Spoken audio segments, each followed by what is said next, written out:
Body shot, ooh, that hurt, didn't it? When the adrenaline starts pumping and you know what you can do with this right hand, it's hard to not do that. Here are your hosts, Derick G and AJ.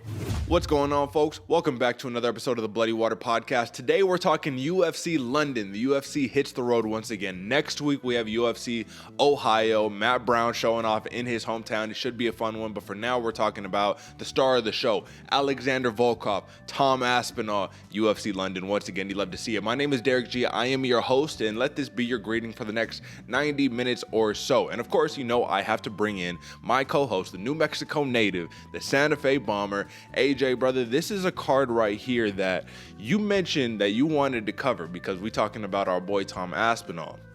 Now, of course, we have our other boy, the Dawkins brother, one half of the Dawkins brothers, Chris Dawkins, fighting next week. Brother, I just wanted to ask you, well, first, how are you doing? Before we get into it, how are you living these days, brother? Man, I'm living good, Derick. The sun is shining out. Well, maybe not today, but for the rest of the week, the cold seems to have gone away. So, getting out, doing more hiking, more biking around. You remember when we lived in Portland, man, I rode my bike everywhere. And now here in Austin, man, I very rarely get out.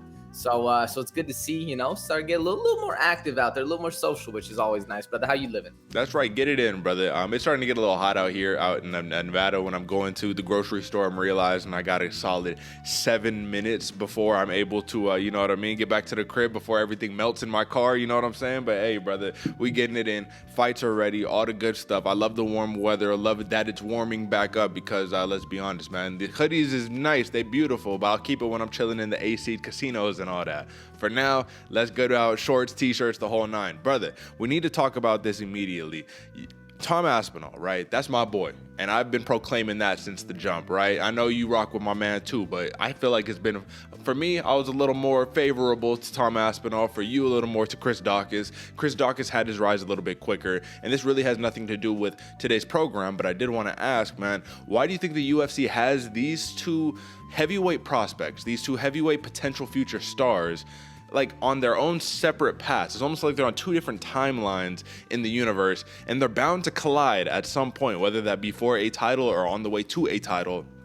But for the time being, why are they not on the same mix? They don't fight on the same card. Everything is different. What are your thoughts on that? Man, I think it's the UFC seeing the talent they have and trying to build up two different prospects. Man, we're talking about it in the beginning of their career on this show right here. That would we want to see them fight now when they're young, kind of get it out of the way, or do we want to see them fight when there's actually something on the line? Yeah. I think the UFC saw that same value we were talking about and knows, all right, if we can draw up a lot of fans for side A and a lot of fans for side B, we can get some mixing going on whenever they do. I think that's what they're planning, man. What do you think? You think it's the same, or you just think they're bound, not doing it for cosmic justice or whatever? Dude, I honestly don't know. I think about this a lot from time to time, and I say, I wonder if they really think to themselves, these are legitimately two stars, man, so we need to get them for as much as they're worth while we can. Obviously, Tom Aspinall, London, fighting at UFC London, it makes sense, right? You know what I mean? We got Chris Dawkins. He's more of a homegrown USA boy, right? So it's okay. For the time being, we'll keep them on their fast tracks. But brother, listen, the fast track is going to have to go a little bit different this week on Tom Aspinall as it did for Chris Dawkins with Derek Lewis. This is a little bit of a different test, though. Am I right? Alexander Volkov, that's more up the alley of Tom Aspinall. It should be a striking match through and through unless Tom Aspinall initiates some grappling. But on the other hand, Alexander Volkov, I feel like is being heavily dismissed and written off. So obviously we're going to talk about that more in just one moment, but let's do a little bit of housekeeping first, brother. Folks, 350 subscribers, a little over that right now as we're talking about things right now. We appreciate you. We appreciate the love as always. And it's like this slow growth commitment. We always talk about it. Hey folks, let's get up another 10, let's get up another 15. And next thing you know, it happens. I don't know if you want to call it talking it into fruition. I don't know if you want to call it just the slow and steady wins the race. But we appreciate it, folks. AJ, these days, YouTube, Spotify, Apple Podcasts, you can get it everywhere. Let the people know where they can find our podcast, man, through and through on the internet. Man, through and through, the best place to find it is on the hub, man, www.bloodywaterpodcast.com. It's everything. You could get us on Spotify. You just Google it, Bloody Water Podcast. I was talking to a homie the other day in yoga. He saw the shirt. He was like, oh, man, where's that at? Told him instantly, go check out. Just Google it, Bloody Water Podcast. Found it right away. It's super simple, easy enough. And then you can share with your friends too, man, on all the little social media. There's a little share button. sending out to friends. It's super easy to find. But even if you're just a Spotify junkie or an Apple junkie or whatever, you're only dedicated to those. You don't want to hit up the old school World Wide Web right there. Just find us in the search button. Real easy. My man, World Wide Web, feeling a little antiquated these days, my man, but that's all right. We hop on the smartphone, we do it. So drop a like, subscribe, rate us 5 stars on Apple Podcasts, Spotify, wherever you get your podcasts at. But without any further ado, AJ, let's talk about a little bit of heat. Or I guess before we do that, let's do a poster review first. I think that's the housekeeping, the end of the housekeeping. All right, my man. So I've been a little slacking on these recently, and I apologize, good folks. But for those who do keep me accountable, AJ, my man, here's poster review.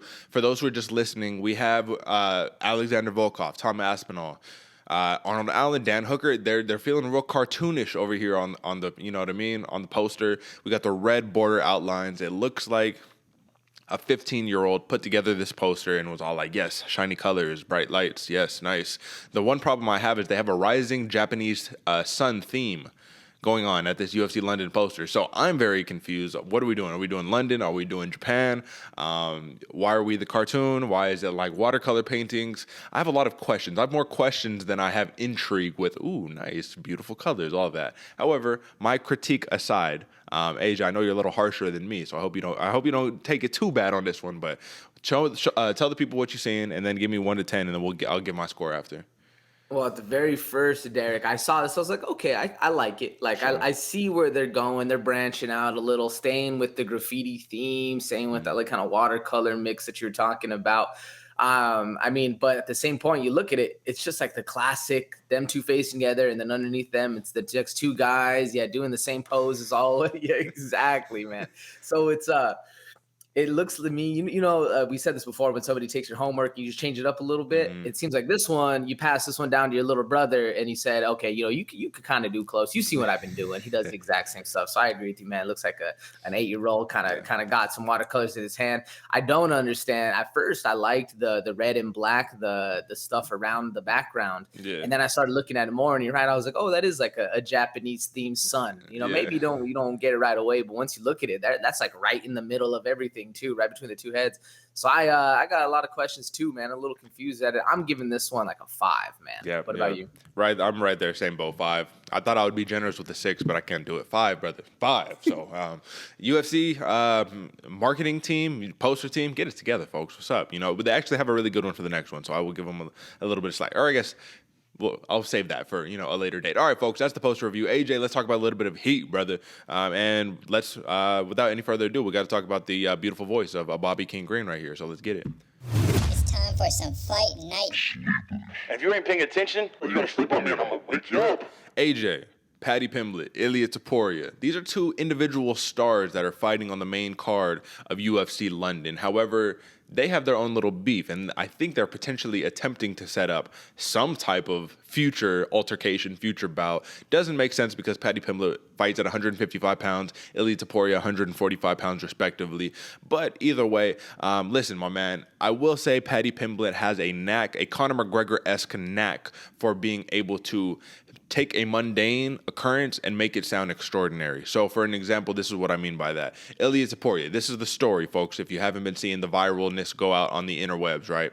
Ilia Topuria, he rolls through, they're in the fighter hotel, he rolls through to where they eating their bagels, where they got the toaster, you know what I mean? People getting their coffee and all that, sees Paddy Pimblett. There's been a previous beef, I'll just single myself out for this for a second. There was a previous beef basically where Paddy Pimblett made some rude remarks, some pretty nasty remarks when you're talking about a historical event between Russia and Georgia, similar to the war that's happening right now between Russia and Ukraine. This happened back in 2008, and there was a lot of, you know what I mean? There's politics aside, there was a lot of nastiness from Russia to Georgia, yada, yada, yada. The point here is, Paddy Pimblett, being an Englishman himself, he kind of made light of that, of the all the murders, all the people who have died, you know what I mean? It's just talking about a joke that you shouldn't joke about. Obviously, the Georgian himself, and Ilia Topuria, took offense to it. So, AJ, what happens here? Homeboy says, listen, when I see you, it's on site. He rolls through. He got a lot of his boys, I will admit. I guess throws a swing at Paddy Pimblett. From the video, you really can't tell if he lands or not. It doesn't really look like it. It looks like Paddy hits with a nice slip. But it's 6-on-1. at the end of the day, it was a hold me back type moment. You feel me? Got to keep them held back. Like, listen, you lucky because my boys are here, else I'll take your head off. That's what Ilia Topuria insists. Paddy Pimblett says, I bounced the hand sanitizer off his head like a basketball, you know? And I know that was a terrible impression. I apologize. But the point is, that is taking the most mundane thing. I threw a bottle of hand sanitizer at him and turning that into I bounced it off his head like a basketball. Like, saying those types of things, I was like, that's so Conor McGregor-esque. I don't know if it's a Scouser thing, but either way, it is sellable as hell, brother. And now people are interested and people want to see the fight. So all of that aside, tell me what you're thinking about this. We need to focus on the fights after in just one moment in our sleepers. But for the time being, does this have real steam, brother? What are we thinking? Well, yes, on the surface it has real steam, because there's two ways I think about this one, Derek. On the surface it has real steam because I think it's the voice, I think it's the way the story was told, how it was Topuria's people with the camera coming by, so it looked a little planned. And Pat even said, bro, you had your 6 dudes. I know me and my 6 homies rolled up on a guy and we wanted that beef. We settled it right there. Not just, especially you hit me in the head with a hand sanitizer. It's on site, you know. It's we're already in the mix right there. But then Ilia Topuria walks away and comes back with the hold me back. So it kind of looks a little set up on Topuria's side. But at the same aspect, was he trying to get a little bit of clout off Paddy Pimblett? That's what it looks like.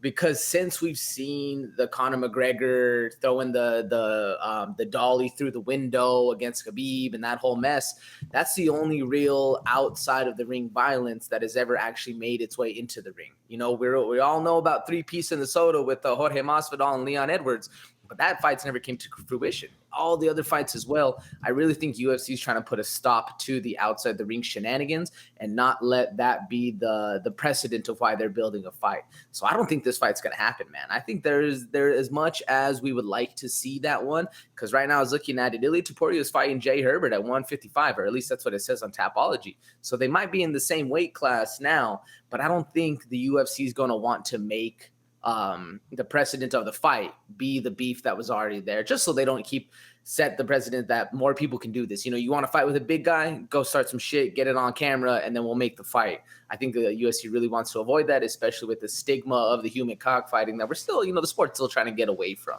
It's been a lot less now, but I mean, you know, there's still the people out there that think it's a savage sport, which it is at the same time, but I think they're trying to get away from that bad guy mentality, if that makes sense. You know what I'm talking about? No, you have a point. And Dana White, believe it or not, I was actually listening to Believe It or Not on this. I was listening to him on the Impulsive podcast. So it's like one of the Paul brothers. They have, you know, podcasts and all that. And he was saying that Conor McGregor incident, all of the craziness, even the Khabib jumping out the cage, like that, they have to deal with that with the athletic commissions. And that sets them back and says like, all right, so we can't do our job. We're looking uncivilized. We're looking like some monkeys out here, just like, you know what I mean? Walking around, throwing shit and all the, you know, all that, you know, nonsense. And you want to be civilized. You want to be like any other sport, a legitimate sport, NFL, NBA, MLB. You want to be recognized at that. You don't want to be looked at that infamous quote by Joe Biden of human cockfighting, like you said. But real fast, just for context, let me just pull up basically the incident that happened, brother, so we can see it for ourselves. So this is from TMZ because they took it off of what is it called? The Instagram, excuse me. All right, no sound on this, folks, but, you know, here we go. Oh, that's not it. There we go. All right, brother. So here we go. Play by play, right? There's Paddy Pimblett. You see that right there? Come on. You know what I mean? He's doing his thing. Ilia Topuria throws the hand sanitizer. Look, now it's all that. It happens in a split second, right? It's that quick. That's the footage. That's basically it. You know what I mean? He calls him a bitch, all the good stuff, whatever. But you know what I mean? We're not here for that necessarily. You can see a half swing in there by Topuria, but then the real part that gets me is he walks away and then turns right back around after the boys get in front of him. Yup, hits him with the big chest puff. That's what made me think, man, this is all for publicity right there. Yeah. Well, whether it is or whether it's not, you do have to be able to sell fights, and that's something that I do think that people are going to be looking out for. So with that being said, brother, let's talk about some sleepers, my man. Before we get into our featured sleepers, I just want to talk about a couple of these fights that are on the card, and we'll just mention them in passing real quick. First off, Nikita Krylov versus Paul the Bear Jew Craig. That was on the main event, our main card, got moved down to the prelims because it's a London card. It makes sense. He's a Scottish dude. Let's just have it what it is. Krylov, I do think Krylov may be a Ukrainian. If he's not a Ukrainian, he's some type of Russian. Either way, listen, my man, this is going to be a fun fight. Nikita Krylov's last loss was to Magomed Ankalaev. It was a very close fight, ended in a decision. Not what I expected. I don't think what anybody expected, but either way, it is what it is. Now you get the submission artist, the man who has not won in many, many years, or has not lost in many years, in Paul Craig. His last win was the arm snap. You either tap, nap, or it snaps, and it snaps. Jamal Hill's arm snapped. Brother, what do you like here? Krylov on the feet all day. Paul Craig on the ground, a little bit of an advantage, but Krylov is no slouch on the ground. This should be a fun one. The odds indicate right now that Nikita Krylov is actually a minus 180 favorite with a plus 155 comeback for the Bear Jew. Do you like the live money on the Scottish man, Paul Craig? Really? Okay. I was honestly going a little Paul Craig on this one, man. I think his stand-up game's improving. He's obviously got the ground game all day. Nikita Krylov, though, coming off that loss where nobody really expected. This dude's no slouch at all. Live money on Nikita. Man, I'm still going with Paul Craig. Craig. I think he's going to get it done. He just has more tools, I think. He can depend on his ground game more than Nikita can depend on just the stand-up. Yeah, I think Paul Craig has a more specialized ground game, clearly, right? But on the feet, man, Nikita Krylov, I think, could pick Paul Craig apart. Paul Craig's going to have to get the fight to the ground. And Nikita Krylov is very, very well-versed on the ground. Just think about it like this. The last 3 losses Nikita Krylov has suffered in his UFC career have been to people who basically have held the belts or on the fast track to the belt. Magomed Ankalaev, top contender. Glover Teixeira, current champion. Jan Blachowicz, former champion. Aside from that, it's been few and far in between for the wins and losses, just in terms of he doesn't really fight too often. 1 fight in 2021, 1 in 2020, 2 in 2019. You know what I mean? So he's been a little inactive, but either way, that should be a very fun fight. I also really, really like this Mike Grundy versus Makwan Amirkhani fight, brother. You have Mike Grundy, who is going to walk in your face, smash you against the cage, pick you up over his shoulder, throw you on the ground, where Amirkhani could say, well, go ahead and do that, because I got some slick BJJ and some long legs, man. Watch out for this triangle. You know what I'm saying? Submissions are going to be thrown up. I don't think it'll be too much of a striking affair, but I do think some strikes will be placed in there. Makwan Amirkhani, plus 135 underdog. I think they're discounting him a little bit, but I do like to play on Mike Grundy, who is quickly fast-tracking himself, man. 12-3 in his MMA career. He's a beast in the bantamweight division. What do you think about this matchup? Man, I honestly thought Amirkhani would have the advantage, or at least in the betting eyes. But I guess it makes sense because Mike Grundy is a real savage. Yeah. Oh man, I was gonna go with Amirkhani right off the jump. At least in my mind, I think he can get it done. Some real slick submissions. Yeah. I'll still rock with Amirkhani on this. This one's actually a lot closer of a fight. So I think this one's a coin toss, really. But I'm going Amirkhani. What about you? Listen, man, I think I'm going to have to rock with Mike Grundy here. I think this is a comeback spot for him. He has lost his last 2, right? Movsar Evloev, he lost that, but I mean, that's Movsar Evloev. Lando Venata, very, very slick fighter. It was a split decision loss, which could have gone either way on that one, brother. But aside from that, he does have 1 win in the UFC. That was a second-round TKO, so the man can do more than wrestle. I just think that the wrestling pressure is going to be too much, and Makwan Amirkhani has fallen victim to that in the past before. So even though this could be looked at as more or less of a toss-up, I like Mike Grundy in this fight.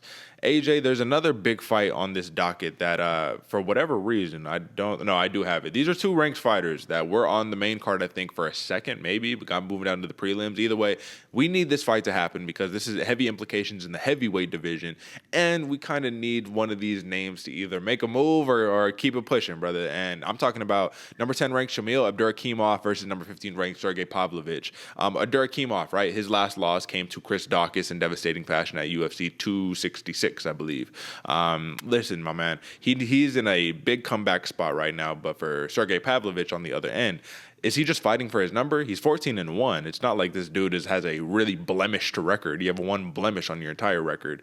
But like I said, is he fighting for his number? Is he fighting for a championship? What do you think is happening with Sergei Pavlovich? Because to me, I hear his name more in passing these days than I do hear necessarily like, oh yeah, this dude is vying for a title. What do you think? I think both of these dudes are fighting for their respect, like the respect on their own name. You know what I'm saying? Because like you're right, we just haven't heard much about either of these dudes, whether it's Abdurakhimov or whether it's Pavlovich. Either way, they're kind of getting shunned to the back, shunned to the back of the queue, not necessarily being pushed up or highlighted or anything like that. I was even looking into it a little earlier, man. Abdurakhimov was supposed to fight Tom Aspinall, and they were like, "Oh, sorry, you know what, man? We got Volkov. You can go ahead, fight whoever else down later on the card. You could have been the main guy, but sorry, bro, you just don't have enough name value for us. We're going to kick you back a little bit." I'm sure Abdurakhimov is pissed. Has the Pavlovich coming in. He's kind of doing the same thing, not necessarily getting the same shun level, but he is kind of getting passed by all of the other fighters in the heavyweight division.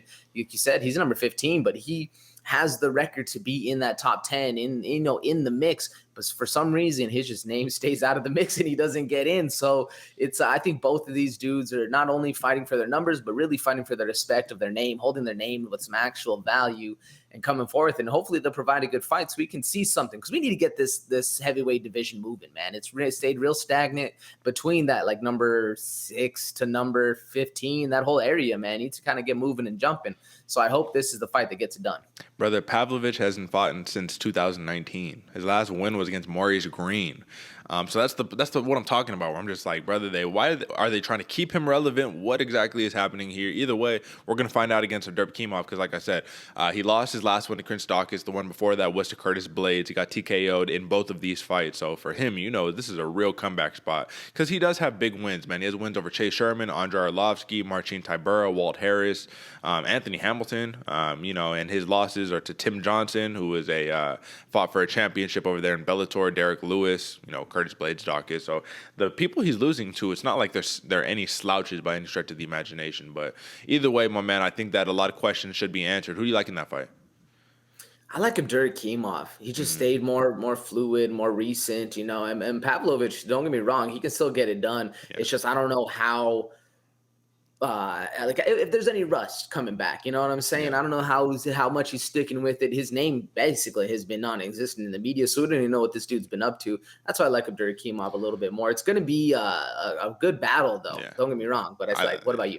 I think so too, but I like the out of sight, out of mind pick. I'm rocking with Sergei Pavlovich here. I think the wrestling will be just a little bit too much. Abdurakhimov is going to need to knock his block off his rocker. You know what I'm saying? We'll see what happens though, brother. We'll see what happens on that one. All right, brother. Corey McCann versus Elise Reed. This is going to be a fun fight. Corey McCann, we have not seen her since she won her last fight, which let me just pull that up again, because it was an upset, man. I didn't expect it. I picked against her. I remember it was a whole big deal. And Kay Hansen. Remember, she got the big win over Kay Hansen, unanimous decision win.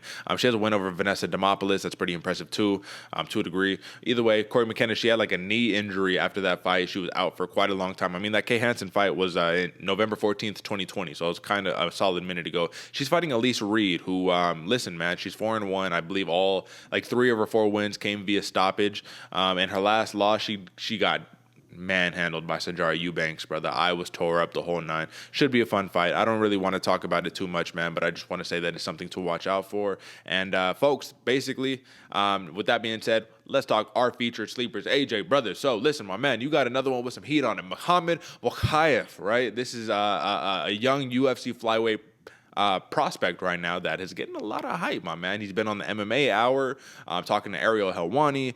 He's got a lot of publicity, and he said it. He actually match-made his own UFC debut. He says, I want to fight that dude, Cody Durden. And I want to talk about, real quick, AJ, I'm going to let you get into it, but I just want to set this up real fast. So the highly touted Muhammad Mokaev, he looks to settle his grudge with Cody Durden in his UFC debut. The flyweight matchup is expected to kick off in the prelim portions of the UFC London card, and there's plenty of bad blood between the two fighters dating back to this past November when Mokaev condemned racist remarks Durden made during following a win over China's Arichi Lang.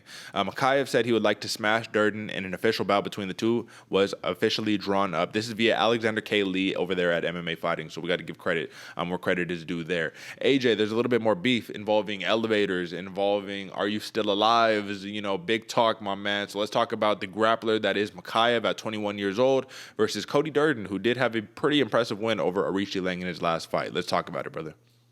Man, this one is going to be a great fight right here, man. Like you said, Durden, he's a good fighter. Real good on the ground, great wrestling, great strikes. He got a little bit out grappled in his fight against, who was it? It was Jimmy Flick. But more so, he got outshadowed by his comments after the Richie Lang fight, which on this program we were talking about it. I feel like it wasn't the meanest or the most egregious thing somebody could have said, but I like the fact that Mohammed Mokaev came back and said, "Oh, I saw something. I'm taking advantage of whatever that dude said. Doesn't matter. I got beef now. Whatever it is. If that's what he wants to stand up for, hell yeah. I think it's a good jumping off point to any little thing. We've seen it worse in the club. Somebody steps on your shoe. Next thing you know, you're swinging them. I think this goes a little bit further, but it's in the same reach. He just saw something. He's like, all right, we fighting now. I like the fact that he called his shot. And for Mokaev, dude, this dude is slick as well. 15-0, something like that. He's on a 5-fight win streak, or he's on some kind of crazy win streak. I don't have the exact numbers. Brother, he's 6-0 in his career. He was like 23-0 in his amateurs and whatnot, but 6-0 in officially professionally. Thank you. Yeah. But he hasn't been beat basically ever. All the amateur all the way up now, professional 6-0, like you were saying. And what I like about him is his mentality that it has, man. Mokaev has one. He's a Russian, but he came into England as an immigrant, and he has that immigrant mentality, man. He's on another level. He sees things. He has a bit of a chip on his shoulder, a little bit of a grudge, but he's also very well spoken. So you're seeing him in the MMA Hour. You're seeing him on all these shows that are actually, you can hear this dude talking. He sounds intelligent, sounds eloquent. Has a little bit of the, just because we're American, he has a little bit of the accent, but he speaks very, very well, very intelligent. I like this dude because he's gonna come in here. And I was looking into this fight as a sleeper because, one, it seems like it's two young dudes on the path that are finally going to meet up, that we get to see whose career blossoms and whose goes which way after this win or after this loss. Both these dudes have a very long time to develop in the UFC. But also at the same point, they have the star power and the recognition and the whereabouts to make something of their mic time, which I think is going to be very impressive. Whoever wins, that's going to be their way to really shine the next level. Also at the same point, man, there's some heat on this one, Derick. You were talking about it. Mokaev came out and said that Cody Durden, they were riding the elevator. They called it the lift. They're riding the elevator up, door opens. Cody Durden, face to face now with the guy who's going to fight Mokaev. And Mokaev says, "Oh, hello, are you still alive?" And on Mokaev's side, he says something like "hi," and then the doors close. So it made Durden look a little shameful, a little shook. So Mokaev comes to the press, says all that exact stuff. Your dude's scared, bro. He didn't even want to get in the elevator with me. Homie shook. And Durden comes back. He's like, "Oh, I see. I draw it. Like, that's not how it went down at all. I called you a motherfucker," which at the same point, like, all right, that's not the biggest insult. Okay, cool. You said hello, motherfucker. Like, all right, word. And then the doors closed. You don't want to get in the elevator. At the same point, who would want to get in the elevator with your homie? That's a very, we say all the time, you're fighting in a phone booth. Now you literally are fighting in a small size phone booth. So I think good call to not do it. But it just makes a little bit more sauce on that fight, which I like, man. This one's going to be fun. What do you think, Derick? Would you have gotten in the elevator, or are you just talking shit the whole time too? You got to get that. You got to get in that elevator, brother. You got to do it. You don't want to lose the battle outside of the battle. You want to lose the fight outside of the fight. And the reason why I say that is because, look at another example of that. Tom Aspinall and Alexander Volkov, they cross paths in the fighter hotel. What do? They shake hands and they be friendly and kind to each other. You know what I mean? At least beat them with some kind psychology or something. Make them think that you like them, and then get into the cage and whoop that ass or something. But either way, I guess maybe you couldn't do it in that situation because of the beef prior. This is like a prior beef stemming up to the fight. It's not like this all just happened at one time. And it just depends. How many of his boys was in the elevator? Were you by yourself? You know what I'm saying? I know at the end of the day, they're not going to let anything happen to you pre-fight because the fight is on Saturday and that's how you make your money. But you just don't want to get... you don't even want the press to feel like you got punked out in that side. And that's kind of what it feels like. So all momentum for Mokaev going into this fight. But either way, it should be a very fun sleeper. On my side of the board on this one, folks, I got a technical sleeper. I have a sleeper for technical purposes, also for record purposes. Jack Tank Shore, folks. If you remember him, he's coming off of a big win over Ludwig Shalinian. Apologies, folks. He was the Ultimate Fighter 29 fighter. Tough dude. But listen, man, he got a unanimous decision win over him, split decision win over Hunter Azor, a big win over Aaron Phillips, submitted him in the second round. This is a submission artist. This is a 15-0 undefeated submission artist who is trying to work on his hands a little bit, trying to get that boxing crisp. Fighting out of Wales, similar to Corey McKenna, he's taking on a tough test in the Russian Timur Lucky Valiev. And listen, brother, this is a dude who we've been talking about for a long time, folks. I know if you've been listening to this show, you've been hearing Timur Valiev in the sleeper portion, the featured sleeper portion, for at least, let's see what, three times at least, because he has fought 3 times in the UFC. So remember that no contest to our boy Trevin Jones, right? Listen, that was a situation right there. But he got knocked off his rocker, but the graces of the UFC, of the Athletic Commission, of the marijuana incident took the loss away. We're not counting that. So he is a firm 18-2, 2-0 in the UFC with 1 no contest, and big wins over Martin Day and Heoni Barcelos. That's the most impressive win right there. The majority decision win that he got over Heoni Barcelos, where he showcased his patient striking, his technical striking, his great ability to grapple, both wrestling and a little bit of jiu-jitsu. He did get controlled a little bit by Heoni Barcelos, but either way, he did enough to win the fight. And we're going to see that on display against Jack Shore. I don't know how technical of a striking contest this is going to be, because if you're Jack Shore, you want to get the fight to the ground. You do not want to be striking against Timur Valiev. I wanted your opinion on that real fast, AJ. The best thing to do right now for Jack Shore, who is a grappling intensive fighter, 15 wins, 4 knockouts, 8 submissions, 3 decisions, get the fight to the ground, right? Not test your boxing skills like he has with some of these other fighters. But if you're Timur Valiev, you got the great grappling as well. Do you think Valiev is going to do whatever he can to stuff takedowns to keep the fight on the feet, or do you think he will engage a little bit in the grappling with Jack Shore, which at that point would just be putting on a statement or something, because there's no reason for it? Yeah, there's no reason for it. It really, unless you want that statement victory, maybe you hurt him and then you start going to the ground. I think Timur is going to stay on the feet, though. I think it's his best chance for victory. Real crisp, stays boxing. It's where he's more comfortable compared to Jack Shore. Jack Shore's a little more comfortable on the ground, and Timur is just slick. So I think he's going to keep it on the feet, man. I hope so. But either way, he has 5 knockouts, 2 submissions, 11 decisions. So he knows how to win by points. And I wanted to make this comparison, and I don't know if you'll agree with this, but I say that Timur Valiev, to me, at least what I've seen so far, even though he's fought a little stiffer opponents, he feels like an Umar Nurmagomedov without the finishes. You know what I mean? Even though his nickname is Mr. Highlight, it's like all the technical, fancy, beautiful striking, great grappling, but he just tends to roll to these decisions a lot more than maybe Umar Nurmagomedov or maybe even Saeed. Both these dudes with the flash, with the question mark kicks and the snapping whip kicks. Does that sound kind of on point? I can see where you're coming from. Yeah. Sounds on point, because he does, but it's just he doesn't have the finishing rate. So I think that's why he's not getting as much shine. Nonetheless, not the last name, that's not to be overlooked, but he does have the same cut from the same cloth, if you will. To a degree.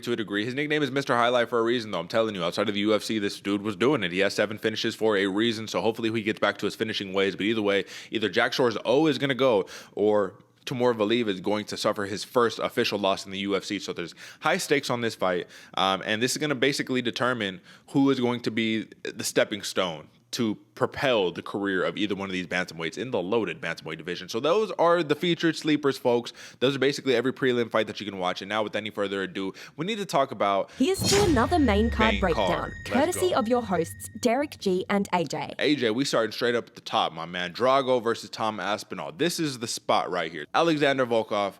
Listen, my man, number 6. He's fighting for his honor. He's fighting for his glory. At this point in his career, my man, he is the villain right now, even though he is a beloved character in the UFC, I think. Short-ish career in the UFC, right? 8-3, not the longest. However, 11 fights in the UFC is impressive nonetheless. This fight opened as a -110, -110 pick'em fight between Volkov and Tom Aspinall. So my question to you on this is, I'm pretty sure that Tom Aspinall has swelled to be a little bit of a favorite now during the current odds.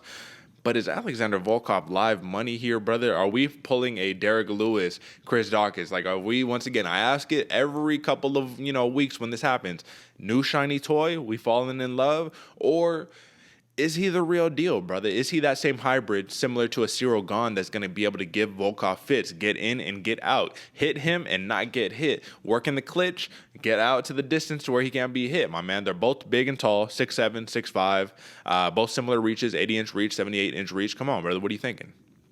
Yeah, I mean, as much as I do feel like we're falling in love with the new flashy toy, Tom Aspinall has proven himself to be that fighter that you can't really bet against until you see some flaws kind of start coming out of him. And unfortunately for Volkov, we've seen those flaws. Sure, he's not necessarily turned heel, but he has kind of got a little bit more of a chip on his shoulder. You know, it's kind of coming back. He lost the big tattoo, or that's the what was it, like the manta ray, and then got this big Chinese one on his back. So I feel like he's kind of turned himself more into a warrior, into like that more warrior mentality, excuse me.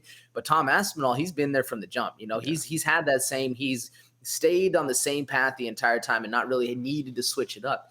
So as much as I think, you know, we are kind of falling in love with the new flashy, especially the new style of heavyweight that Tom Aspinall is, he's just hard to bet against, man, because he's young. He has that same kind of style. But Volkov, I mean, he has the range. You get picked apart from range from Volkov, you're there a long night, man. There's nothing worse than when you think you're going to be able to hit a guy, you swing, he hits you, you just catch air. You're like, damn, again? Like, again? All right, so I do think Volkov can get the win, but I like Tom Aspinall in this fight, man. Just off of everything he's done recently. And we know this is a sport of what you've done for me recently. I like him a little bit more, but I do think Alexander Volkov is live money. And if you're feeling a certain way and you're feeling like going for the Russian, I think Volkov is the one that could get this done. That's an interesting take on it right now. I mean, obviously, Volkov, he has the stiffer opposition that he has fought throughout his career. Tom Aspinall, really, this is the biggest fight of his life right here. Listen, my man, Volkov, he's recorded 5 knockouts in his last 10 wins, but yet he's only knocked out 4 opponents in his 11 UFC bouts, 8 wins in those 11 UFC bouts. Does he have to win this fight by knockout to get the victory? What are the chances of him being able to scrape out a decision win on Tom Aspinall? I think it's impressive either way if he beats Tom Aspinall, but the knockout gets him some actual clout, some actual shine to be like, okay, maybe this dude does get back to the title. Yeah. Where I think if we drag this out to a decision and Tom Aspinall wins or loses, I think he still gets the bump. You know, I still think he gets a little bit of rise, gets a little closer to that top 5 position, where it doesn't do much for Volkov if he gets the decision win. It's kind of like, okay, you pulled on your veteran card, good, but you're still not going to be able to match up against the Cyril Gans or the people that fight like Tom Aspinall. Sure. I mean, that's big clout right there for Tom Aspinall, my man. If this does stretch out to a 5-round, I mean, if this goes decision, man, I don't know what the odds on that are. That'd be terrible. Someone needs to go to sleep. The over and under on this fight, AJ, just so you know, is 2.5 rounds. So clearly the odds makers don't think that's going to happen. But Tom Aspinall, speaking of that, he has never seen the 3rd round of a fight in his MMA career, both amateur and professional. Never. You know what I mean? So he has 10 first-round victories, and Andrei Arlovsky is the only fighter that Tom Aspinall has won against past the first round. So that's where the big question mark comes into play here. Volkov has seen 5 rounds time and time again in the UFC, outside of the UFC. This is not going to be an issue for him. Obviously, he just went 5 rounds against Cyril Gane. Output was fine throughout the whole fight. Yeah, he started to get a little winded, but Cyril Gane, he is a specimen, my man. We cannot compare him to Tom Aspinall or Chris Daukaus because he is not. He is Cyril Gane. He's just a different figure. Either way, this hits round 3, round 4, round 5. We don't know what the hell is going to happen with Tom Aspinall. That's my whole entire thing with this, is that it's like, if he gets it done early, cool. But we haven't necessarily seen Alexander Volkov be one of those dudes who just gets finished early, right? In terms of him being knocked out, he's been knocked out twice in his entire MMA career, 34-9, right? So this is 40-something fights.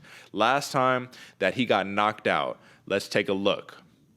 Brother, this was I have to go to 2013. He got knocked out in the first round against Vitaly Minikov. This was at Bellator 108, brother. This was a long time ago. So all these fights later, he's decisioning people and knocking people out. If he's losing by decision. Do you think Tom Aspinall can go 5 rounds, brother? Like, this is, I mean, we're both taking a shot in the dark. We're playing darts with the lights off, and we just chucking them right now because I have no clue. I know he looks sharp in rounds 1 and 2, brother, but this is the big thing that scares me on this fight. So let me know that, and then we'll give our picks and we'll get to it. Yeah, that's the big asterisk for me too. Because if Volkov's hard to knock out, I know the one that came to mind right away was the Derick Lewis, and it took him all 3 rounds to get that knockout against Volkov. That's right, huh? Yeah. And that was in 2018. So you're right. Yeah, but it did. Like I said, it took him all 3 rounds, and that was Alexander Volkov outpacing Derek Lewis, and finally Lewis landing that big shot. Does Tom Aspinall have that same kind of touch, that same kind of death touch I always like to talk about? I don't know. Then it gets into the late rounds. We've seen him. We haven't seen him be tested there yet. So there's a lot of ifs and a lot of maybes. I think Tom can get it done because we know he's trained and he has the style to, stay light on the feet, stay bouncing, stay doing all this stuff, but so does Volkov. So that's really where this asterisk hit to me. If it goes to decision, I'm leaning a little bit more towards Volkov. I can see him getting it done. Yeah. I think it's going to be a knockout. I'm going KO round 2, Tom Aspinall. I think the young gun's going to get it done, but at the same point, I see some value in that Volkov fight, or in the Volkov pick, excuse me. Who you going with and why, Derek? Well, so thanks for correcting me on that one, but I think it is important regardless. You get knocked out twice in the span of about 10 years. I mean, that's not taking a lot of damage, really. So Volkov could be very game in this one. Listen, I don't know if Tom Aspinall is going to be able to take down Alexander Volkov. I don't think Volkov has been taken down in many of his recent fights. I don't know if Cyril Gane was able to get him to the ground. I don't think he was. Maybe Walt Harris, maybe Curtis Blades was able to get him to the ground or something. But no, Walt Harris wasn't. So maybe Curtis Blades was the only real one. So I don't know if he'll be able to get him down. But I do think we could see ourselves with another Andrei Arlovsky-esque situation where maybe Aspinall hurts him, wobbles him a little bit, jumps on the back, rear naked choke, something like that. But I think Aspinall has to finish this fight to win. And I think Volkov can cruise to a victory if he stands in the middle of the cage. This is going to be a bigger cage too, right? This isn't in Vegas. This is in London. So there's going to be more room for Tom Aspinall. I like it on that end.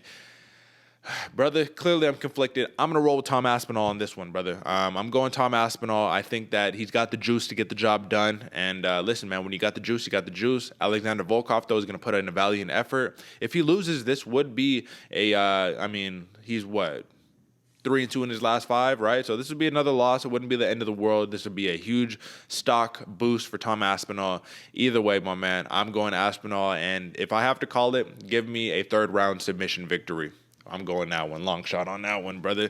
But that is your main event for UFC London, folks. So, man, if I were you, folks, I would throw just like a little money on Alexander Volkov to hedge your bet just because. But we do like Tom Aspinall in this fight. And also, folks, whatever the prop is, go for a decision. Just see what happens. This could go 5 rounds. This totally could go 5 rounds. But once again, we'll see what happens on that one. Either way, brother, the next fight that we have tuned up right here, my man, this is an interesting contest. You have 2 featherweights, I guess. Dan Hooker, ranked number 8, right? Maybe in the lightweight division, you know what I mean? But they're throwing that number 8 next to his name.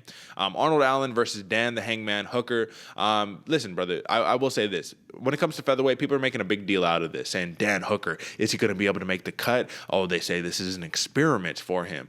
This dude fought 6 times in the UFC at featherweight, so it's not like this is something that he's never been able to do before. I do think his chances of kind of having a nice mismatch body-wise, frame-wise, length-wise, it's all there. You know what I mean? This dude's big, 6 feet tall at 145 pounds, 75-inch reach, have a clear reach advantage on Arnold Allen, clear size, height advantage. The question, though, is how is he going to be able to handle the grappling, AJ? Arnold Allen doesn't do the most offensive wrestling. He's not the most offensive wrestler in there. He does a lot of defensive wrestling.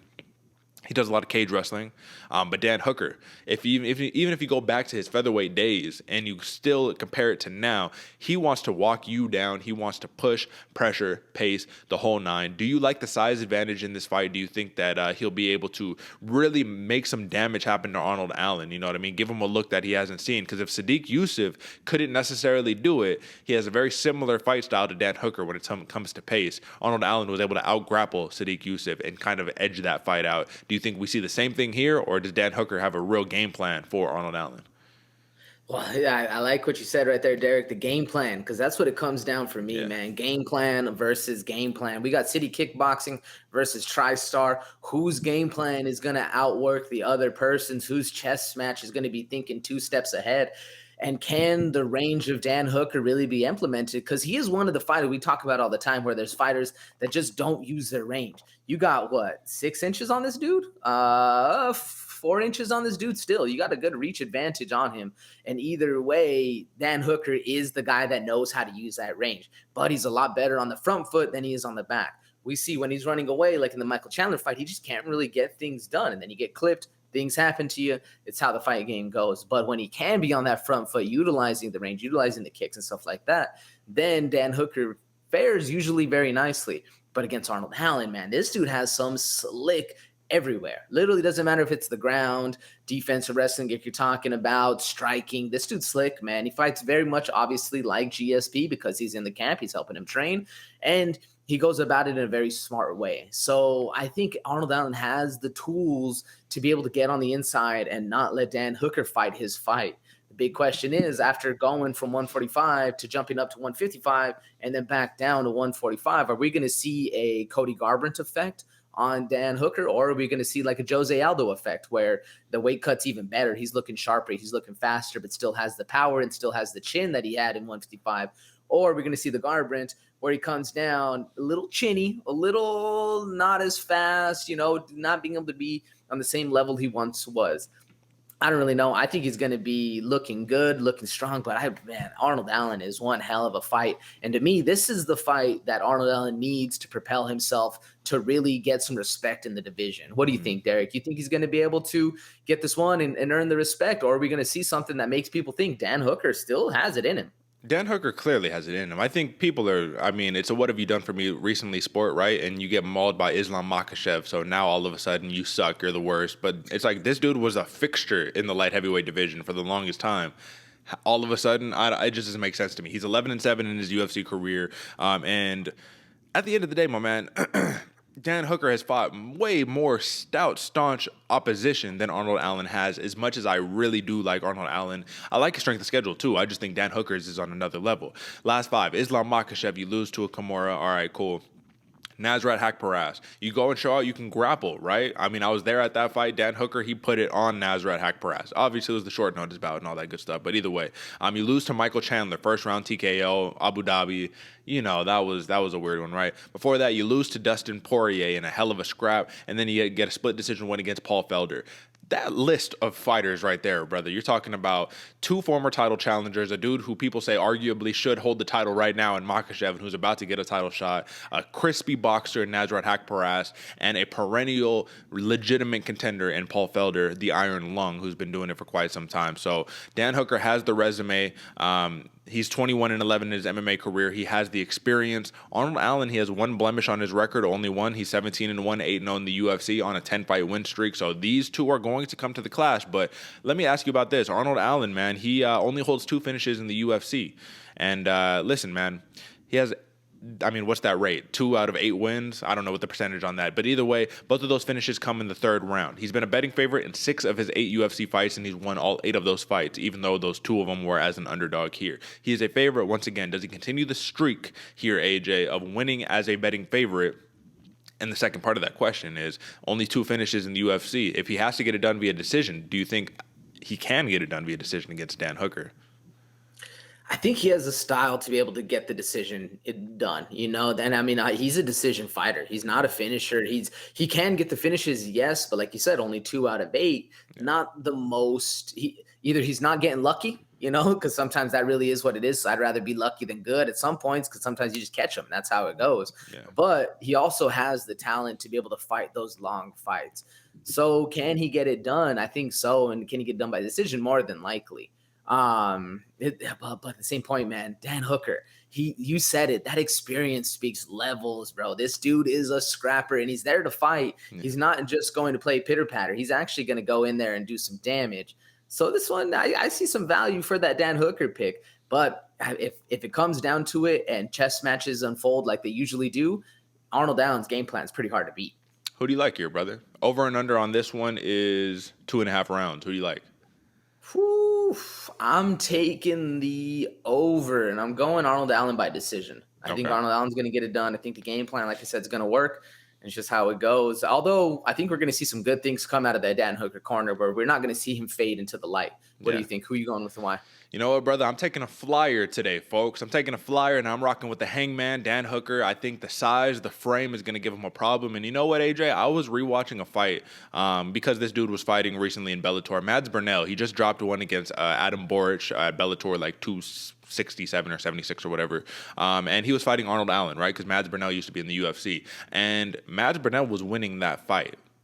All 3 rounds, arguably. putting pressure, putting pace on Arnold Allen, making Arnold Allen be on the back foot. And Arnold Allen, I mean, he wasn't responding very well. How did he respond, though, at the end? He gets him with the guillotine, third round submission, gets the win. All of that is gone away. But we cannot forget, lest we forget, AJ, you pressure some of these dudes, you make them fight outside of their normal fight style, which for Arnold Allen, very movement-centric, always moving in a circle. If you push them back against the cage, try to get some damage on them, try to disrupt their flow, I think Dan Hooker could have a real chance at being a live dog. So I'm rocking with the underdog, Dan Hooker. I don't think that, listen, man, those losses he has to Michael Chandler, Poirier, and Mokaev, listen, you respect it, but that's not, Arnold Allen isn't the same caliber as those fighters, even though I respect, like hell, Arnold Allen. I'm rocking with Dan Hooker. And I'm actually, believe it or not, brother, I'm going to go for a decision win for the Hangman right there. So I'm taking the over on that one. Should be a fun fight, though, man. We'll see if I'm right or wrong, but got to risk it to get the biscuit, right, brother? And listen, last time I checked, picks is pretty close. We like one pick apart. So this is going to be the week where we determine.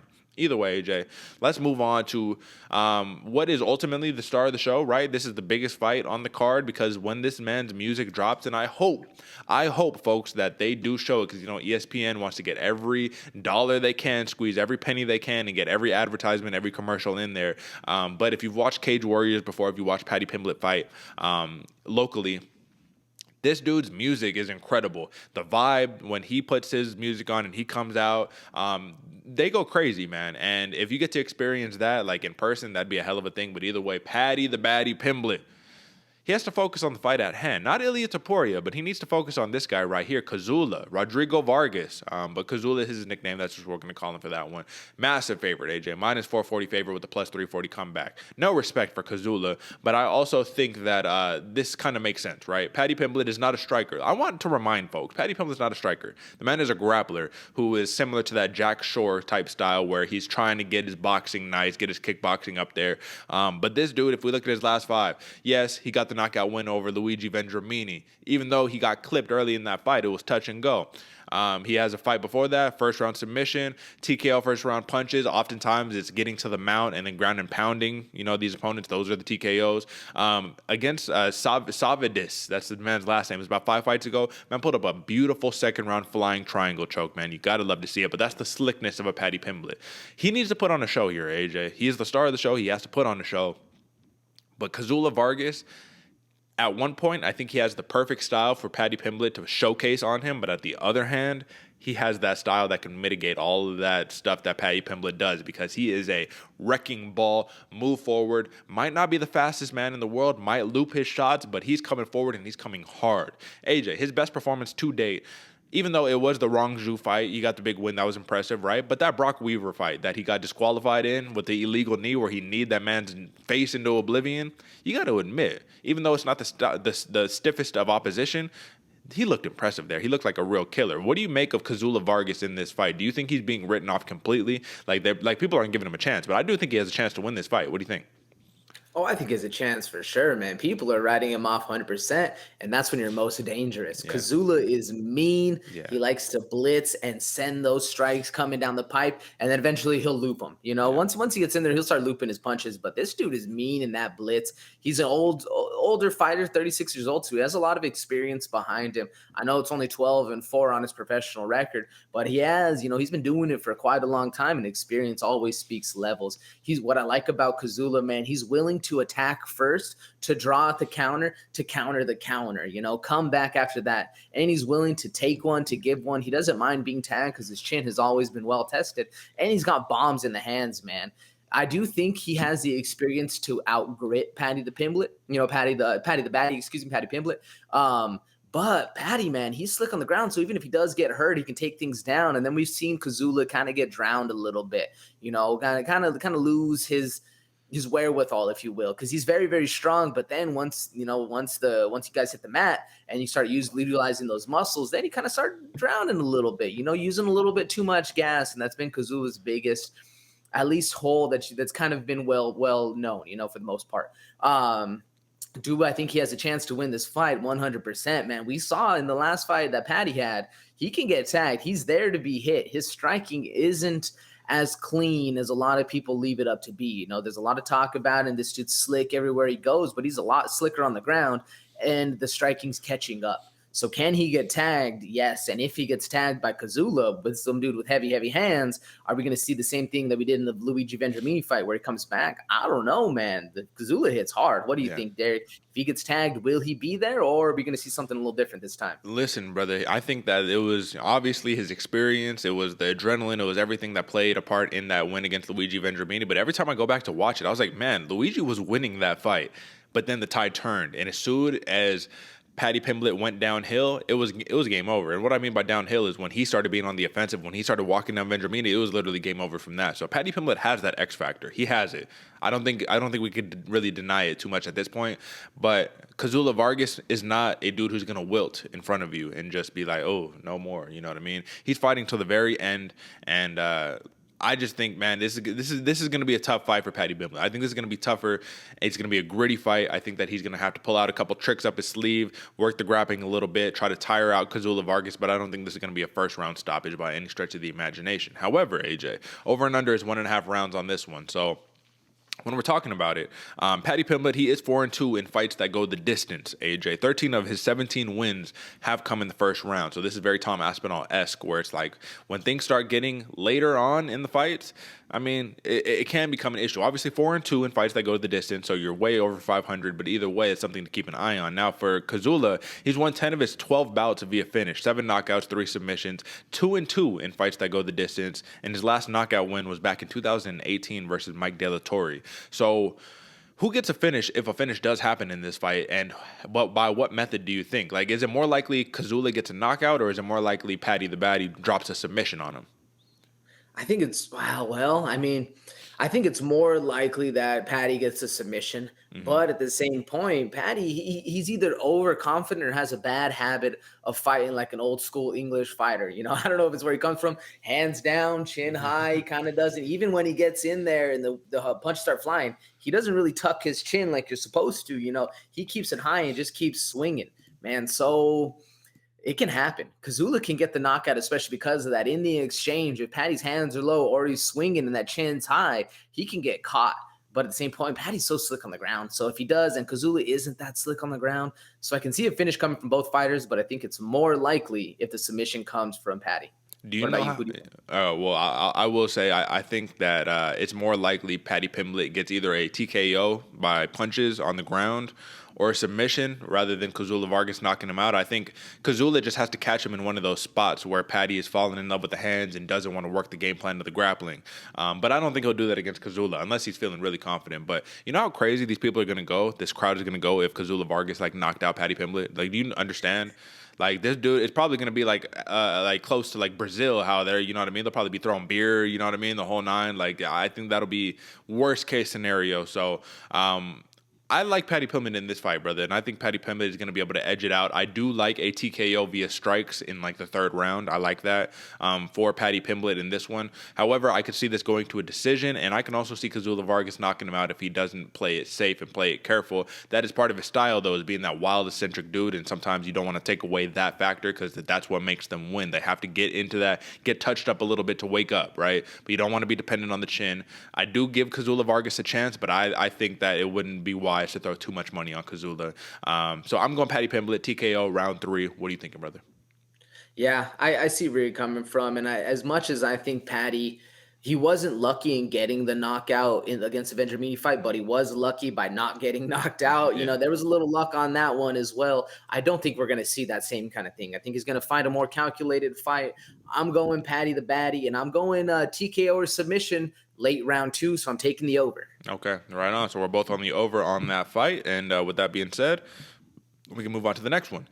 Listen, my man, I've been letting people know all week. I'm like, hey, just want to remind you guys, it's Gunnar Nelson Fight Week, folks, in case you forgot, my man. Come on, we have not seen the man since 2019. He didn't retire. He didn't, do any of that stuff. He had some injuries, lingering rib injuries, stuff like that. And it just kind of is what it is. You know what I mean? It took time off of his career. However, you got to think about it like this. He hasn't taken damage in the last couple of years, got through COVID, safe, all that good stuff. And now that his most recent opponent, who was supposed to be Ricky Guillen was supposed to be the original opponent, grappler on grappler for Gunnar Nelson.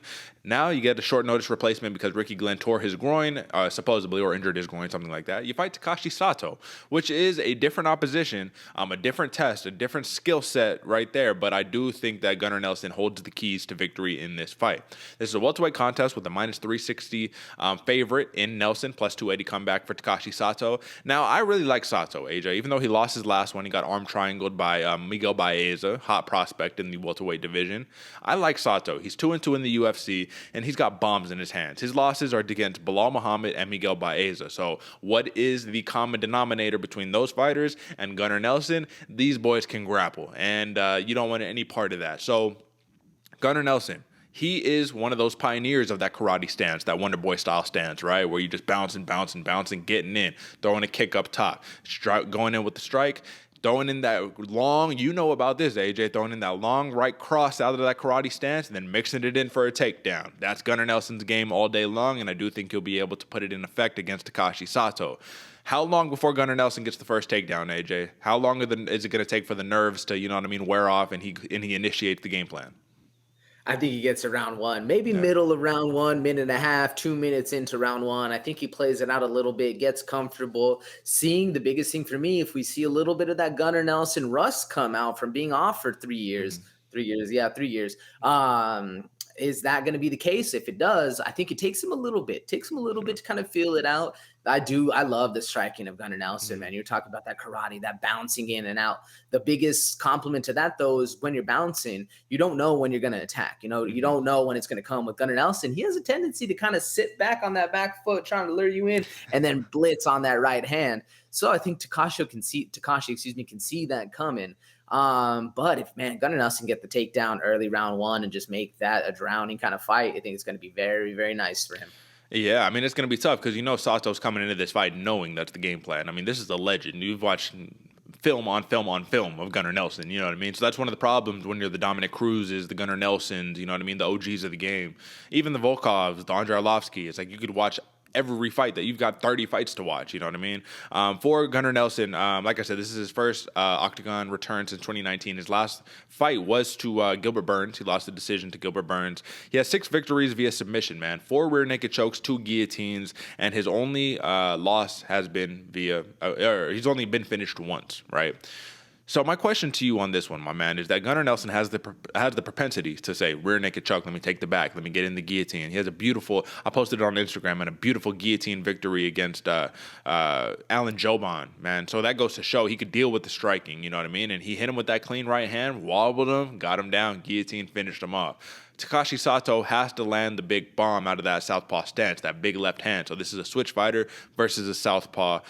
Do you think Takashi Sato has the skill set against a Gunnar Nelson to put him out on the feet? Because it's difficult engaging with that karate style. We're talking about the grappling. Clearly, Nelson has the advantage there. But I think Sato, 11 knockouts, my man. You don't get 11 knockouts for no reason. I think that for Takashi Sato, 13 of his 16 wins are via finish, my man. 8 of the last 10 via KO.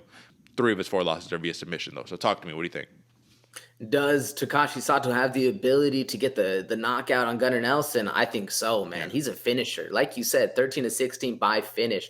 Yeah. What was it? 8 of those by knockout. This dude has a lot of power, man. Packs bombs. He just needs work on the ground. So if he can avoid that ground game, then get those hands working, I think we're going to see a lot of success. I also think we're going to see a very motivated Takashi Sato. After losing the one to Bilal Muhammad, comes back and absolutely destroys Jason Witt. Then goes against Miguel Baeza, doing pretty good on the feet, doing pretty nicely, and then gets caught up in an arm triangle choke. I think he has finally, or I hope anyway, that he has finally learned that the ground game is where he needs to focus on because he's so talented in the hands and feet. But then once you put him on the ground, he's a fish out of water just squirming around. I'm curious to see how far the ground game of Sato has evolved. Because I think he can get the knockout on the ground. I'm sure you'd agree with me. But how far has that ground game actually evolved? That's what I'm looking to see. Do you think he's actually taken some time to exploit his own holes and kind of get working on that ground game? Or are we going to see him stick to what's got him to the show? What do you think? I think he has to stick to the bread and butter. I think any grappling is going to be defensive grappling for Takashi Sato. But listen, man, it's a different caliber to get to the level of experience that Gunnar Nelson has. It's a different thing. You know what I mean? That's like being like, well, I want to get my jiu-jitsu good. Even though I'm a Muay Thai striker, I want my jiu-jitsu to be as good as Mackenzie Dern's. It's like, well, that's just that's a lifetime of jiu-jitsu right there. Like it's going to take a little longer than 6 months, a year, whatever. Either way, my man, striker versus grappler, karate dude versus big left hand that's going to put your lights out. Who do you like here? The over and under in this fight, AJ, is a 1.5 round. So the odds makers are expecting a finish. You like Nelson? You like Sato? Who's it going to be? Oof, man, I like Gunnar Nelson in this one. This one is actually a coin toss to me because it all depends on how smooth and how unrusty Gunnar Nelson is going to come back to the cage. If he's super jittery and super rusty, and Takashi Sato is able to get something quick, I think that's his best route for victory for Sato. But I mean, Gunnar Nelson's an OG, man. It's hard. It's hard to be able to say that. So I actually had to. This one to me, it was a coin toss, and I had to go back and look at the favorites, man. Look at the odds on this one. So I actually did a little bit of more research, and Gunnar was a negative 400 on this one, but I could see it's gone a little bit the other direction. I'm still rocking with Gunny. I'm still going. I'm going Gunnar Nelson by decision. I don't think he's going to get finished. I think it's going to be a long one, kind of work his way back into it. Gunnar Nelson by decision, taking the over. What about you, Derick? I think Gunnar Nelson by decision is the safe play here. Takashi Sato could get the upset. I mean, plus 280, I think it shouldn't be that high in terms of an underdog for him. But I'm going to take a little bit of a risk here, and I'm going to go Gunnar Nelson via choke. Some choke. Either a guillotine, either a rear naked choke. Like I said, he has a propensity to do that. And when we look at his last 5, man, he choked out Alex Oliveira, rear naked choke, and Alan Jobon. Both second-round finishes, so I'm liking a second-round finish here against Takashi Sato. That first round, it might take him a little minute to warm up to get that ring rust off, but if you're Dominic Cruz, you don't believe in ring rust, brother, so you know what I mean? That doesn't exist. Either way, Gunnar Nelson, and I said 2 rounds, so yeah, I am taking the over, brother, and you said decision, so over. And with that being said, we're going to talk about Molly McCann versus Luana Carolina. This is a women's flyweight matchup that we have on our hands right here. And listen, man, Molly McCann, she has yet to find her first UFC finish. She has 4 decision wins, 4-4 in the UFC. 3 of her 4 career losses are via decision, and she only has 1 sole finish loss, and that was to Jillian Robertson. She got choked out by her. Now, Luana Carolina, a.k.a. Dread, as we know, she got a big win in her last fight against Lupi Godinez. Now, that was Lupi Godinez stepping up on short notice. I said the length of the frame, it's going to be able to give her problems, and it did. And she squeaked that one out. It was close, but she got the job done. Molly McCann, in her last fight, AJ, against Ji Young Kim, showed that if she can bully you, if she could walk you down, if she can get in your face, she has more tenacity, she has more grit, and especially fighting in London, she has a little X factor, a little superpower behind her. You know what I mean? That's going to be the difference in this fight. Do you think that Luana Carolina, at this stage of her career, 3-1 in the UFC, wins against Priscilla Cachoeira? That's a big one right there, right? Paulina Botelho and Lupi Godinez. Do you think that is going to be enough strength of schedule, enough experience to combat a fiery, competitive Molly McCann who has 8 fights in the UFC and knows how to win a decision? What do you think? I don't think so, Derick. I think that pressure is just going to be too much for the Luana Carolina, especially because we're talking in her last fight, she doesn't utilize her range, man. She doesn't utilize that reach. We saw in Lupi Godinez's fight, Lupi was able to push her up against the cage and control her for the most part. Eventually, the tide started turning, the gas tank started wearing out, and that's my big question for Molly McCann. How's that gas tank going to go? Because as much as Luana Carolina can't or doesn't utilize her range, once she gets in that clinch, she has a very strong clinch, so she can't control her as long as she doesn't start eating big bombs, man. Yeah. And that's another big question. Molly McCann has absolute hammers on her. And, as much as they call her meatball, I think it should be meat bombs because she throws bombs in there. And you get caught up, hands down with a clinch on somebody. And next thing you know, punches are coming over the top. It's a rough one, man. So will Carolina be able to hold on or stop the pressure? I don't know, man. What do you think? Well, the tough part to me is it's hard to justify because Molly McCann can get in on these long fighters. She did it to Ji Young Kim, but Luana Carolina has a 7-inch reach advantage, 69 inches to 62 inches. So it makes me a little concerned because I like the Molly McCann spot in London. It makes sense. She has to win, right? But if Carolina can stick at range and pop that jab in her face, it could be a long night, brother. It could be a long night. Excuse me. Let me hit a little cough roll. I got a little mute button myself over here, brother. You know what time it is. Either way, all right, brother, listen. Let's talk about it, my man. Carolina's last finished one was back in 2016. It was a first-round knockout, and she's only been finished once in her career. That was that knee bar loss to Ariane Lipski. Now, the thing that's interesting here is that when it comes down to it, this is just grit and tenacity versus somebody who has been a little gun-shy in her career. And I'm talking the grit and tenacity comes from McCann. Carolina, a little gun-shy. We would like to see her use her range, her length a little bit more, but you don't really see that happening. I don't really see Molly McCann going for too many takedowns in this fight, but I do think it could happen. Might not be the best idea against the Luana Carolina. But do we see a finish happening in this fight, or are we dragging this one out to a decision? No, I think we're seeing a finish, man. I think we're seeing a motivated McCann in her hometown, fighting in front of the roaring crowd. You know, everybody's back. First fight in London. Yeah. If we see a decision, I'll be very, very shocked. And when it comes down to frames, right, you have the taller, longer, lankier Luana Carolina versus the more stout tank Molly McCann. Strength-wise, who do you think wins the strength battle in this fight? Oh, Molly McCann, 100%, man, 100%. Although Carolina does have a very strong clinch game, and she can utilize, her God-given frame in that clinch, where I think that's her one aspect where she'll do better. Okay, so listen, man, it's tough because I'm not going to lie to you. I do, in a way, want to pick Carolina in this fight to win, stick at range. It's just so hard, 7 inches of reach. But then again, like I said, we've seen Molly McCann do this to multiple fighters. She has 2 losses in her last 3, one to Laura Procopio and one to Syla Santos, who's about to fight Valentina Shevchenko for the title. So, I mean, there's that. But listen, man, I'll rock with Molly McCann on this one, getting the hometown win.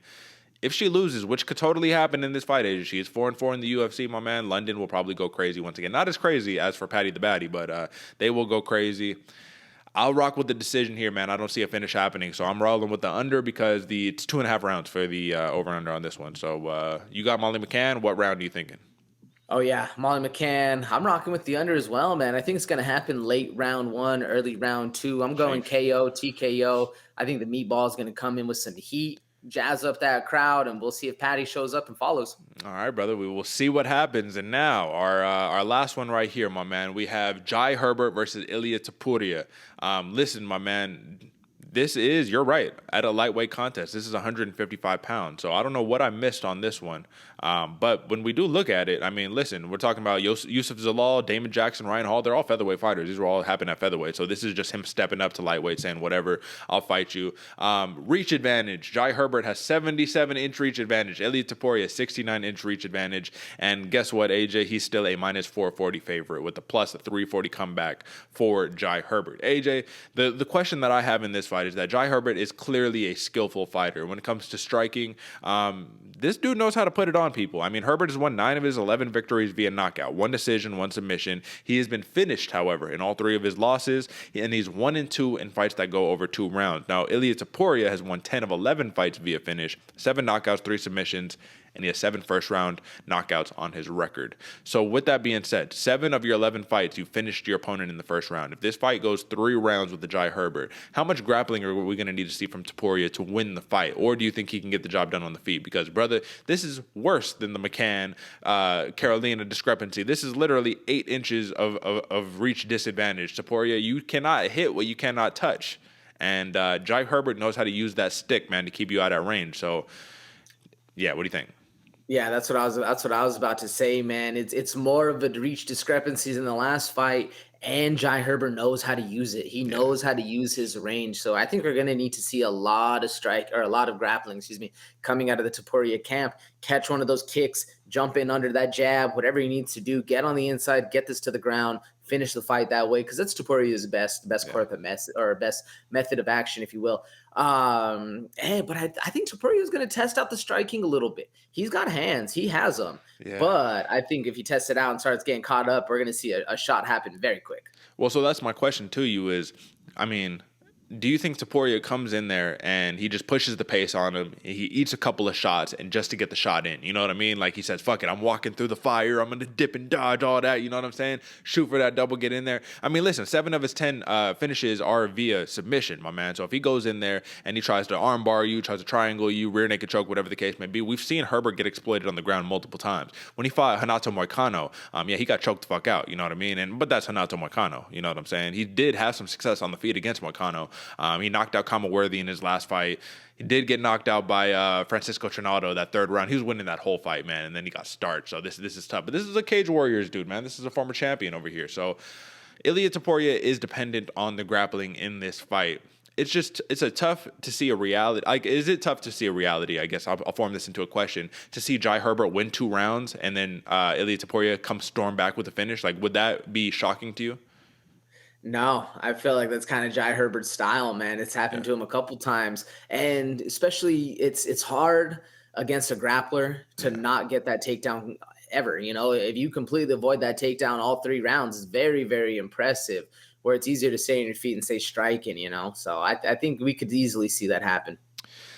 I could see it happen too, but at the same time, it's like that would be crazy, right? You would say, okay, Ilia Topuria, this is the dude who is, you know what I mean, supposed to be the next guy, right? You know, you're fighting this Jai Herbert. Why are you taking this step back? We want to see you fight for some type of contending spot here in the near future, and then you lose 2 rounds to a dude who is 1-2 in the UFC. Like, that would be crazy to see. Maybe Ilia Topuria's skill set is just that good to where he can just come in there. But if you look at his last 2 fighters, he fought against 2 dudes who don't have the greatest striking capabilities. He fought 2 grapplers, and he knocked out 2 grapplers, which is totally awesome. Now, he's going to need to be the grappler if he wants to have success. But it would be crazy to see him come out there and just be like, no, I'm going to strike with him. And we about to see, I got real hands. Watch me do this. I don't know, brother. I want to say that Ilia Topuria could get a finish win in this fight, but I think Jai Herbert is a lot tougher than people are making him out for. So, plus 340, underdog. Do you have any live dog odds on this one? Like, are you liking any plus money, or do you say, nah, all the safe pick, it probably is Topuria? The safe pick is 100% Topuria, and that's actually who I'm rolling with, man. I'm going Topuria by decision, but at the same point, man, the striker can always get it done, especially because Topuria is a proud man, and he's going to want to go in there. I think he's going to want to go in there and test his striking out a little bit, prove a point, say, oh, yeah, you know, we're talking, I got all this beef on the side with Paddy. I got some hands, too, and I got a ground game. I think that's kind of his mentality, and if he goes in there, gets taken out early, it's going to be a very rough one to swallow for him because Herbert has some hands and he's got that length. So I do think Topuria can get it done, but the safe picks. I do think Herbert can get it done, but Topuria is the safe pick for sure. Yeah, I'm with you, man. I do think that it's going to take a little bit longer than normal for Topuria to find the legs of Jai Herbert. I think Herbert's going to be able to keep him at bay for a little bit. So I'm going to go late round 2, ground and pound knockout for Ilia Topuria. I think he gets the job done that way, gets the fight to the ground. Maybe can't sink in the choke, but he could drop some nasty elbows and bombs on top of Herbert. Herbert's such a skillful fighter, so I'm just like, damn, why is this fight happening? This is big risk for Topuria, more risk for Topuria than Herbert. So Herbert has nothing to lose in this fight. We'll see what happens. Also, the height advantage is the other thing, 6'1" to 5'7", man. So you have a little dude versus a really big dude. If the grappling doesn't work, AJ, Jai Herbert could win this fight. So, folks, I will say, you don't got to, listen to me. AJ maybe not be on board.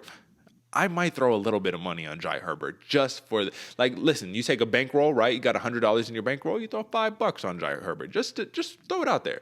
The risk is very low in comparison to the reward that you will get at plus 340 odds. So just throw a little bit of something on there. But either way, that is your main card right there, folks. So AJ, let's do a little bit of a recap just so I make sure that we're on the same page here. Volkov, Aspinall. We're both rocking Aspinall, yeah? Okay. Yep. Arnold Allen versus Dan Hooker. You're rocking Allen, and I'm rocking Hooker. Yeah. Yep. We both like Paddy Pimblett in the Vargas fight. And in the Gunnar Nelson fight versus Sato, probably rock with the comeback of a Gunnar Nelson. Molly McCann over Luana Carolina, even though I like Carolina with that long reach. I think I got to go Molly McCann. Same for you, brother. And then lastly, it looks like we're rocking the same with Ilia Topuria. So we have all the same picks aside from the co-main event, Arnold Allen versus Dan Hooker. Either way, folks, we've been praising ourselves a little bit because we say we're over 60% accuracy rate on the year thus far in main events. But we're a little better than that. We're actually both over 64%. So you're at 65, I'm at 64, but 64 and plus, come on, brother. What else needs to be said on that? Rock with us, folks, if you want to make a little bit of money, because I will be saying a couple parlays you could hit. You could hit that Arnold Allen, Tom Aspinall favorite money play right there. The Dan Hooker, that is risky, folks. I am putting that out there. That is a risky pick, but I like it nonetheless. Either way, once again, drop a like, subscribe, all the good stuff. We appreciate you if you're still rocking with us this late in the show. And at this point, let's get to the outro, AJ. Hey, man, pleasure, honor, breaking down UFC London, UFC back on the road. You love to see it. This is a great thing, my man, because we get UFC Ohio next week. We got lots of really, really fun fights, really good fights. We basically broke down every single fight on this entire main card, on the prelims, on the whole nine, so there's no excuse. The fight card does start early, though, so for Pacific time, we're at 10 a.m., so for you East Coasters, you gotta wake up early for this one. But then again, there's nothing better, AJ, right, than waking up and just throwing the UFC on immediately. Fights for breakfast. You love to see it. You got any last words for the people before we get out of here? Fights for breakfast, Derick. There's some of the best words I've ever heard. Nah, Derick, you said it best, man. Make sure you go share the show. Yeah. Rate it 5 stars everywhere you can. Biggest thing, just send it to your friends. Just send it to your friends as well. Pick up your merch. You know we still got merch out there. Derick's rocking the sweater, looking good as always, and crisp too, man. Crisp.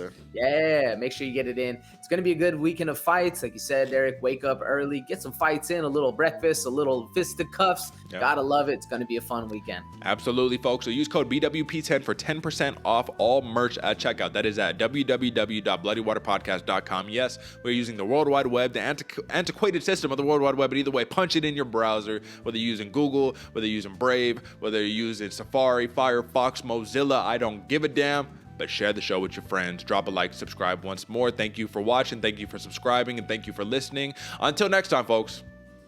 Peace.